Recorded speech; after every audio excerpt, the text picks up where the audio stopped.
भगवान भोले शंकर के पर्व महाशिवरात्रि के मद्देनजर शहर सहित ग्रामीण क्षेत्रों के शिवालयों में भक्तों की लंबी लाइनें लगी रहीं। इस पावन पर्व के मौके पर बिलासपुर मस्तूरी क्षेत्र के मल्हार में भव्य मेले का आयोजन किया गया था, जहां भारी संख्या में लोग माता डिंडेश्वरी के प्रांगण में स्थित भगवान शिव के दर्शन करने पहुंचे थे। भारतवर्ष में 52 शक्तिपीठ हैं, उनमें से 51वां शक्तिपीठ मल्हार में स्थापित है। यहां स्थापित डिंडेश्वरी देवी की प्रतिमा मूर्ति कला का सर्वोत्तम नमूना है। बिलासपुर जिले में स्थित मल्हार, जो कि पुरातत्व वैभव से परिपूर्ण है, यहां अनेक मंदिर के अवशेष मिले हैं, जिनमें जैन तीर्थंकर की मूर्तियां प्रमुख हैं।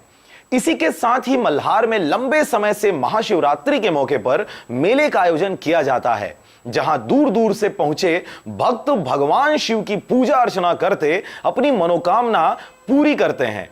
इस वर्ष भी महाशिवरात्रि के मौके पर भव्य मेले का आयोजन किया गया था, जहां हजारों की संख्या में दूर दूर से श्रद्धालु भगवान शिव का दर्शन करने पहुंचे थे। आज महाशिवरात्रि है। महाशिवरात्रि का मेला, हाँ, ये पातालेश्वर के नाम से ले जाते। जब से ये पातालेश्वर खुदाई हुई सियान मन खोदे है, ओकर बाद सियान मन के समय से ही ये मेला की शुरुआत हुआ है। मस्तूरी से नागेंद्र टंडन के साथ ब्यूरो रिपोर्ट, आरजे रमजाजर।